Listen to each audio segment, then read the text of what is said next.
We've been making films up in northern Canada, and specifically in Canada, for about 25 years here. We discovered Northern Ontario as a real great production hub, and out of that it just kind of led to, well, what was the things that were lacking up here or needed from the pain point of the industry, and one was a studio. And because of the cost of building a solid brick and mortar studio, we thought the alternative would be a pop-up air dome type studio. So we worked on it for a number of years, and now we've got one going up. That's what's right behind me.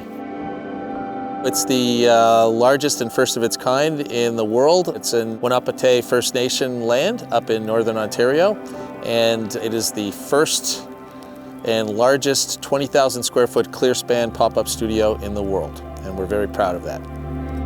I've been involved with Wahnapitae since 1988. When we first came out here, there was no hydro, no phones, no roads. All of the naysayers basically saying, you're not going to get hydro, you can't do this, because there was only 2 people living here. So now we've got close to 150 people living here now, 700 people on our ban list that could move back to the community. So we're continually striving to make new subdivisions, all that different kind of stuff to enhance more opportunities out here in Wahnapitae. I've been involved with Roy in different businesses here on the reserve for a number of years. Basically, when the opportunity arose to look into the involvement with the movie studio, I thought it was very exciting, and becoming partners, we had that opportunity, and here we are, and things are looking good. Doing a soundstage this way as opposed to traditional brick and mortar construction, the advantages are that we can do it cheaper and faster. The timeline between brick and mortar and air-filled structure such as this, from the day you order it to the day it's up and running, 90 days, we can have it up and running. There is no pressure inside the space, only in walls, in tubes.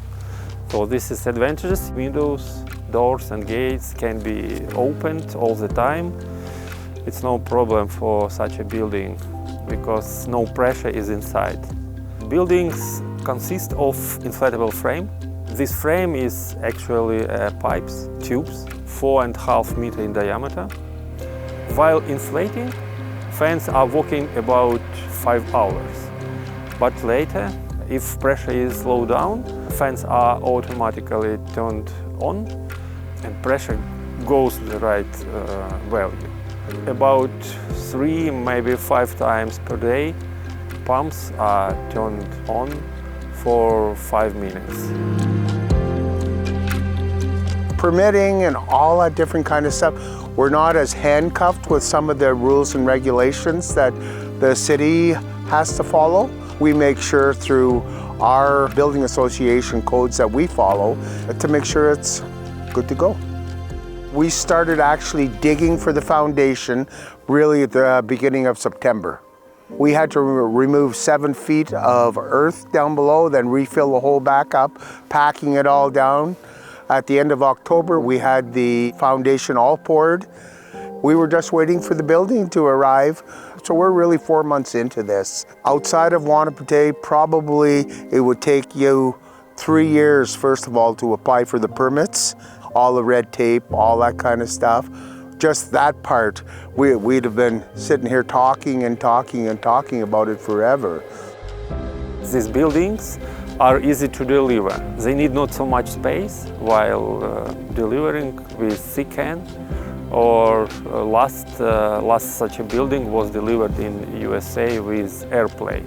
Such a building with sizes 50 meters wide and 50 meters length, 25 meters high, can be delivered only with 2 40 feet thick can.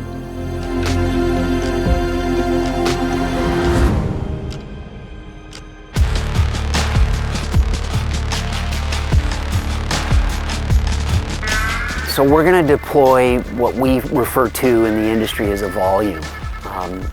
It is essentially 1,875 LED monitors that we stack in the form of a 2.5-story high wall, and it's going to be 340 degrees. This technology is going to allow us to be able to shoot in any location in the world within seconds. This really is the future of production. We refer to it as virtual production, which essentially is a different methodology because we start off literally building all of our locations in CG. So we have complete control over them within the shooting process. So it's essentially real-time filmmaking. Well, the volume itself is a new efficient way for making productions. Speed to market, cost, the ability for actors to function much better on set for eye lines and things like that. The timing, the daily shooting increases, so you don't have to go anywhere. The locations come to you. So you can be in Paris in the morning and 42nd and Broadway in the afternoon. So it's an incredibly efficient way to shoot films. Mother Nature does not become a producer when we're utilizing the volume, which is a huge advantage because we're not faced with the elements. This wall will save us anywhere from 15 to 25% on typical budgets, just by not having to deal with paying for travel, for lodging, those kinds of things that you normally deal with in linear production. We want to make this the destination that when producers and directors are all talking about where we want to shoot a film, we want it right here. You want it, want it, Yep.